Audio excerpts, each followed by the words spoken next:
the track has shifted to the west and we're dealing with wind shear. Are we out of the woods?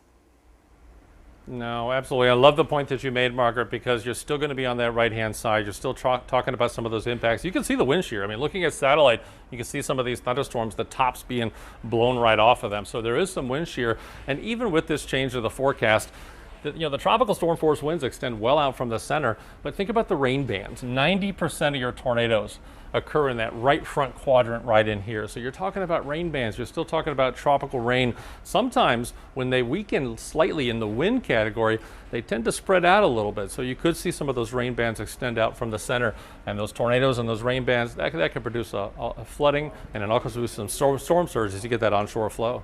So Ken, I'm curious. Right now you're forecasting about 4 to 6 inches of rain. I've seen that dry air moving into the system. You said yes, it can still expand.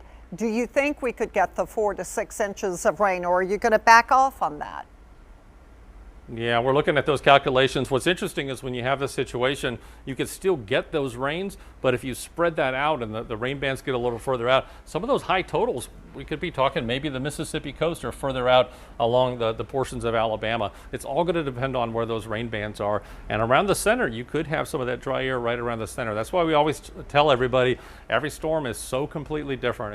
Every storm can't be compared to the last one. They all have different structures. So it's a matter of somebody might not get a ton of rain with this, but then 10 miles down the road, they get that 4 to 6 inch amount. So that's what can happen in these tropical systems. And we've certainly seen that before. So what about tornadoes? Dry air getting mixed into tropical systems. Sometimes we see more tornadoes. Do you think that's the potential?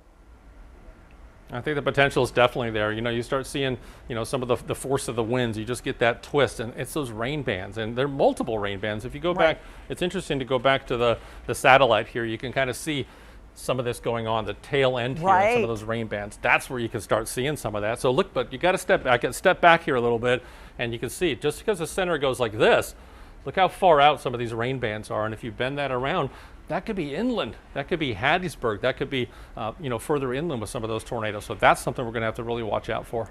In fact, I've been calling it the same thing, the tail. The tail is going to move over us, and it's going to give us some of that potential for locally heavy rain. So I was looking at Ike's track. We've worked together with Ike. Ike was more offshore, but we had a greater storm surge with Ike than we had, I believe it was with Gustav. Do you see that potential with it paralleling the coast? Yeah, that can happen because you start getting that prolonged onshore flow, Margaret, and you start piling that water up with time. And it's going to be interesting too because you start putting that high water up in there, and some of that water could get trapped before Laura gets there. So you're going to have some areas with prolonged amount of water where it gets trapped. If it's immediately on the coast, some places can drain, but if you forced it in there with the wind, it gets trapped. Now Laura comes along and it's going to keep that water inland. It's going to keep that water in those trouble spots longer, and that's something else we got to really watch out for. So right now, I wish you could see it, Ken. I actually have the forecast track for Marco up and the forecast track overlaid of Laura, and you can see how Laura will move to the north over the western portion possibly of Louisiana, and you would get that water being pumped on shore. South central Louisiana, you could probably do that too, and even into southeast Louisiana. So do you see any break at all for the water to move away from the coast before Laura moves on shore?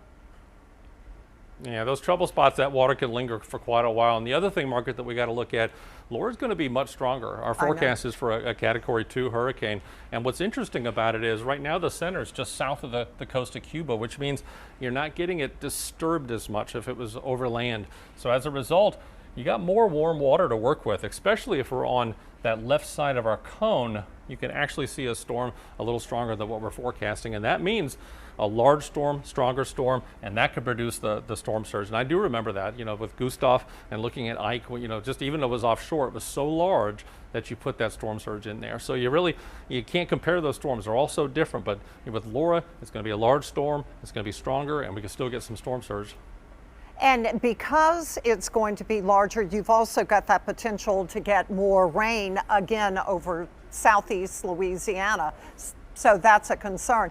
Hey, Ken, I'm sorry you're not here in southeast Louisiana. We all miss you here, but I'm so happy for you at the Hurricane Center. And I know we've got somebody who's looking out for us and truly knows the landscape of southeast Louisiana and South Mississippi. Great to see you and talk with you.